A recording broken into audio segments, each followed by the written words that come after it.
Okay, welcome everyone to the deep dive. Today, we're going to jump into something really fascinating, something that's become a huge deal for so many people. We're talking about building and, yeah, actually making money from a YouTube channel. A big one, yeah. It's everywhere now. And look, this isn't just, posting a random video now and then. What we're really digging into is how it's become this, genuine way to share what you're passionate about. Your skills, your unique viewpoint, whatever it is, with potentially a huge audience, an audience you probably couldn't reach any other way. A global one, really. It's amazing. Exactly. And yeah, for a lot of folks, it's also turned into a way to earn, serious income. Yeah. So we'll unpack all of that from the very start, the idea phase. Yeah. Through actually making the content, getting it seen. The whole process. All the way to, making it sustainable and successful long term. Absolutely. And it's a really significant thing in today's world, the whole digital economy.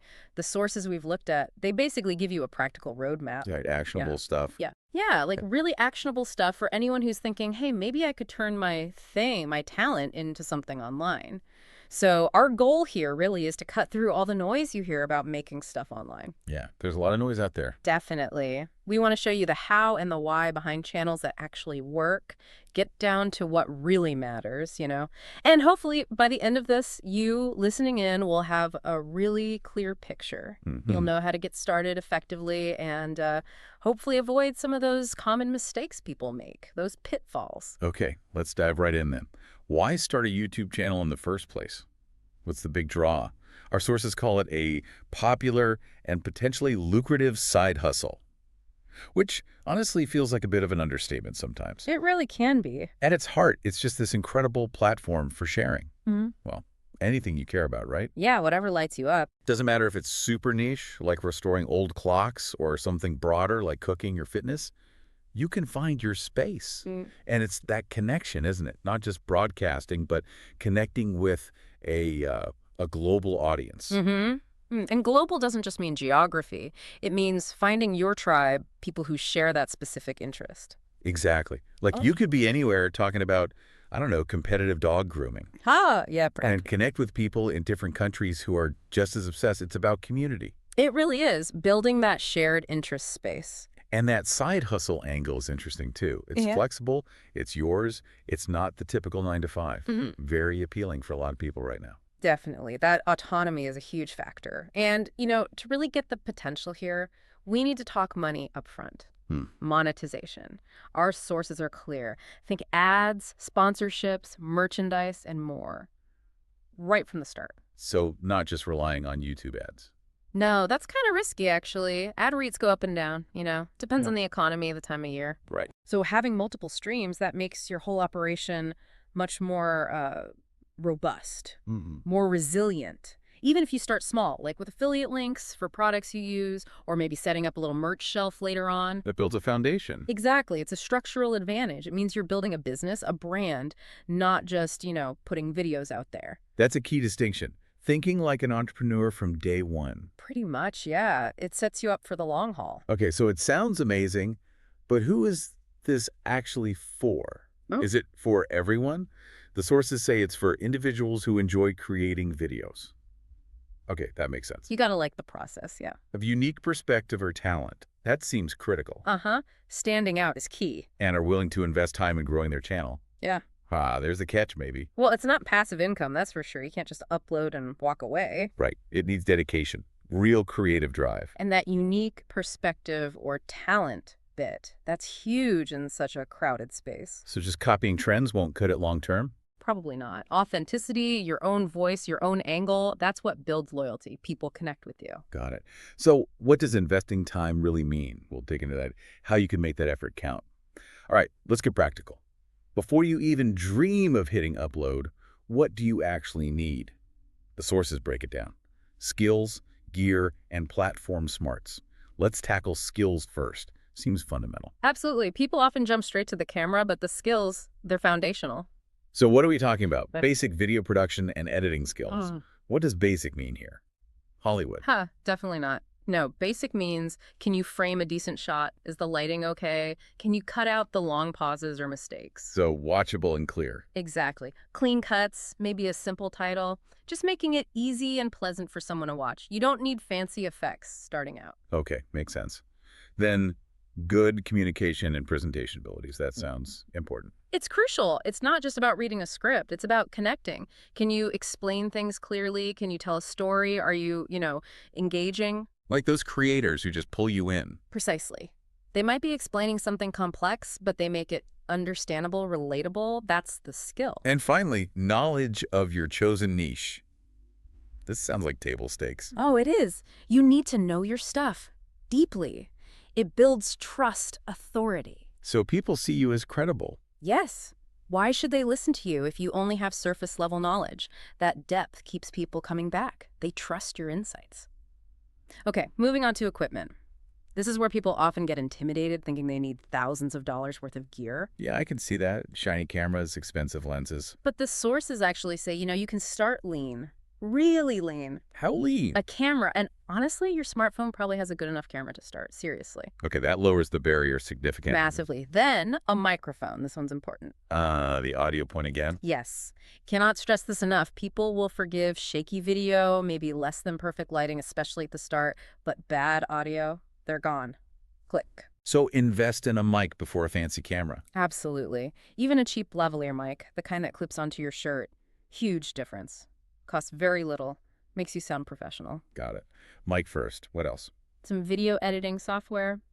Could be free stuff like iMovie or DaVinci Resolve, or paid like Adobe Premiere Pro or Final Cut Pro. So options for different budgets and skill levels? Exactly. Start simple, learn the basics, you can always upgrade later, and of course a stable internet connection for uploading. Right. So the message is start affordable, prioritize audio, and you can scale up your gear as you grow. Precisely. Invest smartly as your channel starts bringing in results. Don't let gear paralysis stop you from starting.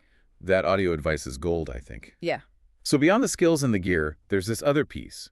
Platform knowledge, understanding YouTube itself. Yes, this is absolutely crucial and often overlooked by newcomers. It's not just about making a video, it's about understanding the playground rules, right? Exactly. The sources highlight understanding YouTube's algorithms, community guidelines, and monetization policies. Okay, algorithms. Sounds complicated. What's the key takeaway there? Well, they're not a total black box. They prioritize stuff that keeps people watching on YouTube. So things like watch time, how long people actually stick around on your video are huge. So not just clicks, but retention. Retention is king. And click-through rate from your thumbnail and title, getting people to click in the first place. Understanding these helps you make content the algorithm wants to promote. Makes sense. And community guidelines. Seems straightforward. Don't break the rules. Pretty much, but you need to know the rules. They cover everything from copyright to hate speech to child safety. Ignorance isn't an excuse, and getting strikes can really hurt your channel, even get it shut down. Ouch. Okay, vital to read those. And monetization policies. Yeah, the specific rules about what kind of content can actually earn money, especially from ads. Is it advertiser friendly? Does it meet their criteria?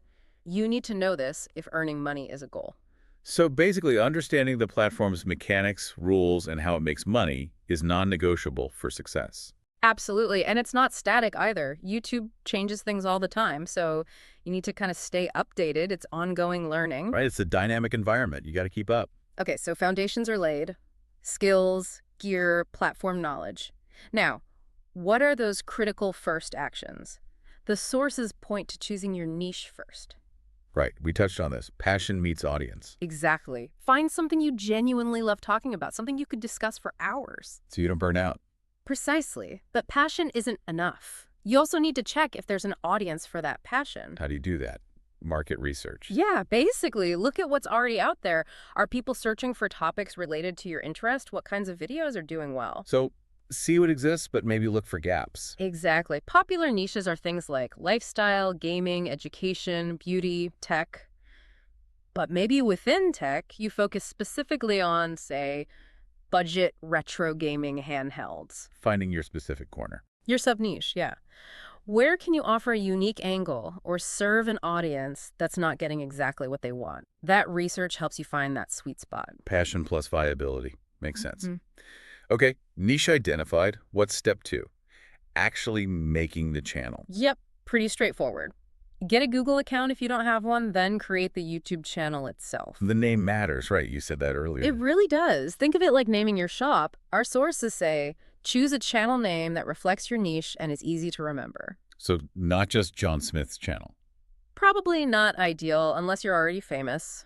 A good name gives clues about the content. It helps with search, too. SEO for the channel name itself. Kind of, yeah. If your name includes keywords related to your niche, like retro gaming revival or vegan kitchen basics, it instantly tells people and YouTube what you're about. Makes it discoverable and informative. So think carefully about that name. It's your brand identity starting point. Exactly.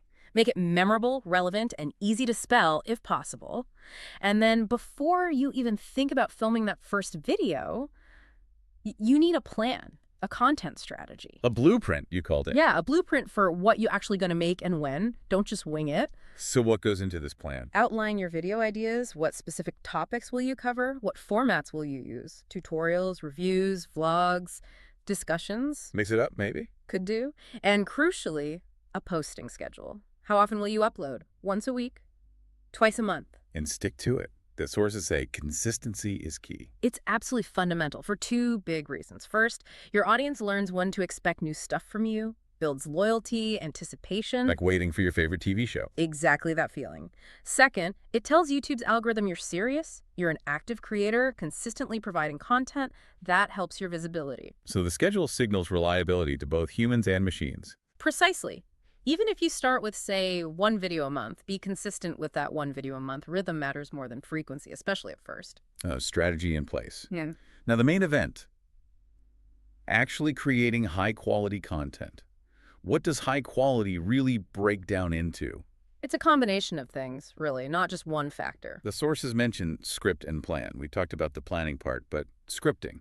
Does everyone need a full script? Not necessarily word for word unless that works for you, but definitely have a structure. Bullet points, key messages, a beginning, middle, end. So you don't just ramble. Exactly. It keeps you focused, respects the viewer's time, and makes the video much more engaging. Prevents those awkward pauses or going off on tangents. Okay, planning prevents rambling. Then filming, good camera, good light, clear audio. Yep, the basics we covered. Use the best camera you have access to, even if it's your phone.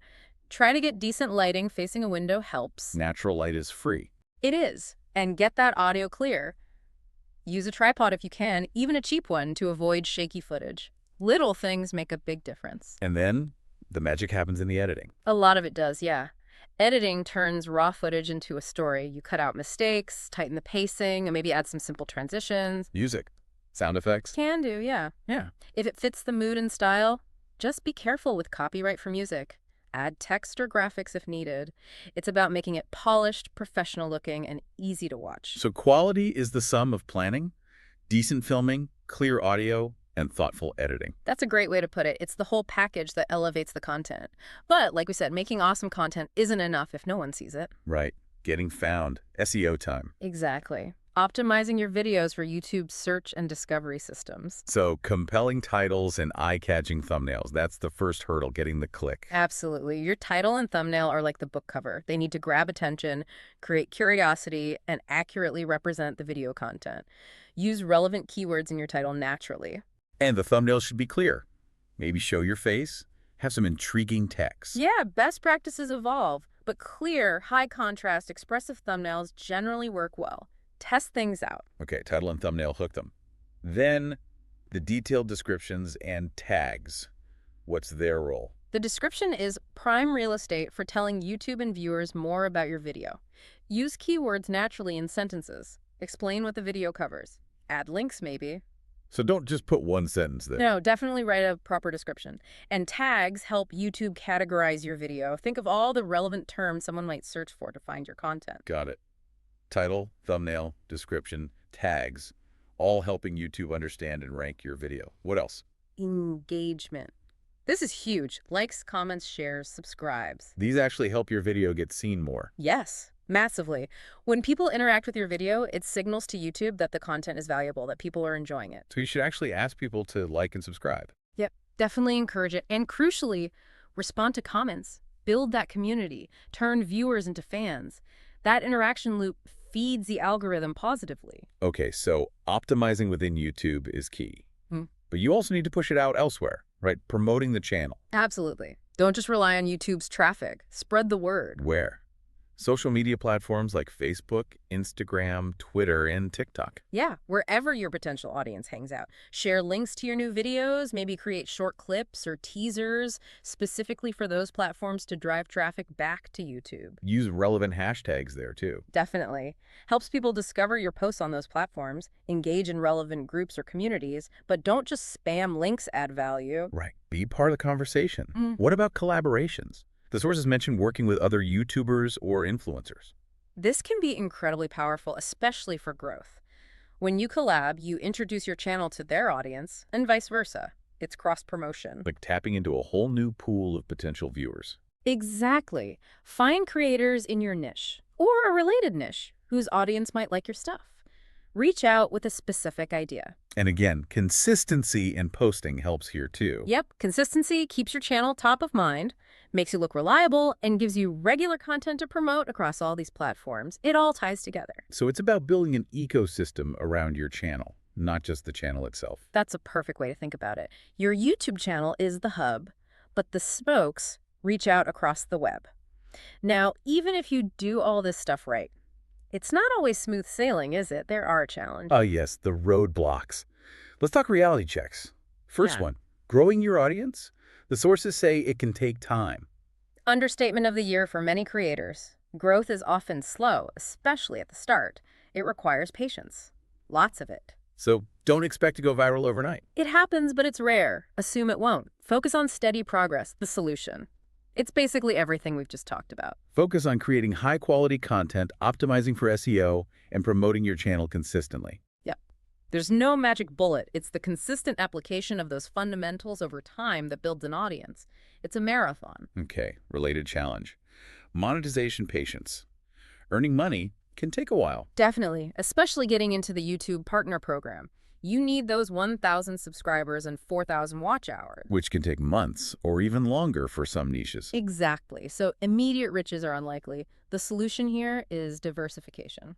Explore different monetization options like ads, sponsorships, affiliate marketing, and merchandise. Right. Don't wait until you hit partner program thresholds to think about money if that's a goal. Can you use affiliate links early on? Can you offer a small digital product? Maybe set up a Patreon for supporters. Perfect example. Start exploring multiple streams early. Even if they only bring in a little at first, it adds up and keeps you motivated. Manages expectations. And the third big challenge, consistent content creation. Just coming up with ideas week after week, month after month. Yeah, it can be challenging. I can totally see that. Creator burnout is real. It absolutely is. The pressure is immense. The solutions are about systemizing creativity, essentially. Like keeping a content calendar, planning ahead. Yes. Brainstorm ideas in batches. Schedule them out. Knowing what you need to make next week or next month reduces that daily pressure. What about finding ideas? Stay updated with trends in your niche. Crucial. See what people are talking about, what questions they're asking online, what other creators are doing. It sparks ideas and keeps you relevant. And the last tip, ask your audience for suggestions. Simple, but effective. Very effective. Your audience often knows exactly what they want to see from you. Run polls, ask in comments, check your analytics to see what's popular. Makes them feel involved too. So fight burnout with planning, trend awareness, and listening to your viewers. Pretty much. Sustainable creativity needs structure. Okay, let's shift gears. Assuming you navigate the challenges, your channel grows. What's next? Scaling up, building a real brand. Right. Moving beyond just being a channel to being a recognizable brand. The sources say develop a unique brand identity. What does that mean in practice? More than a logo. Oh, way more than a logo. It's the whole vibe. Your personality, your values, the specific way you talk, the topics you cover, your visual style. The feeling people get when they watch your stuff. Exactly. And then using consistent branding everywhere. Yep. Your channel banner, video, intros, outros, thumbnails, social media. It should all look and feel cohesive. So people instantly recognize it's you. Yes. That consistency builds trust and loyalty. It turns viewers into actual fans who feel connected to your brand, not just your videos. And as the brand solidifies, you can think about expanding content horizons. Try new things. Yeah, experimenting with different types of content keeps things fresh for you and your audience. Like what? Live streams, tutorials, behind-the-scenes videos, or collaborations? Exactly. Live streams are great for interaction. Behind the scenes makes you more relatable. Tutorials offer direct value. Collabs expand reach. So it's about keeping the core consistent, but adding variety. Precisely. It prevents stagnation, attracts potentially new audience segments who prefer different formats, and keeps your existing audience engaged. Successful channels rarely stay static, they evolve. And finally, let's revisit monetization, but the advanced level. Scaling up the income streams. Right. Leveraging that brand and audience you've built. So beyond basic ads, we're talking YouTube's partner program, features like Super Chat and channel memberships. Yeah, Super Chat lets viewers pay to highlight comments in live streams. Memberships let fans pay a monthly fee for perks, exclusive content, badges, early access, direct fan funding. Nice. What about affiliate marketing and sponsored content? Affiliate marketing is earning commission by recommending product services with special links. Sponsored content is when brands pay you directly to feature them in your videos. Needs transparency, though. Right. Disclose those partnerships. And finally, selling your own merchandise. Yeah. T-shirts, mugs, digital products, courses, whatever makes sense for your brand and audience. It's another revenue stream and a way for fans to show support tangibly. Wow, so lots of potential income streams once you're established. It really can become a full business. It absolutely can. Diversification is key at this stage, too, building a resilient business around your content. And, these aren't just theories. The sources give us real examples, success stories. Oh, let's hear them. Makes it concrete. Who's first? Emma, the beauty enthusiast. Started simple. Makeup tutorials, product reviews.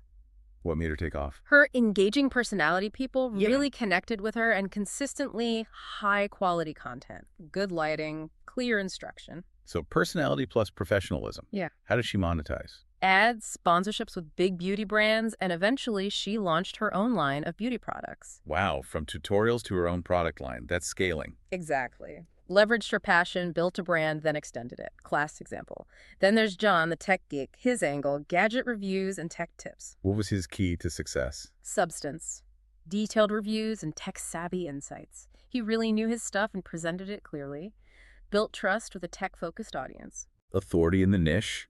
How does he make money? He does sponsorships with tech brands, but maintains his detailed, honest review style, which keeps his audience loyal.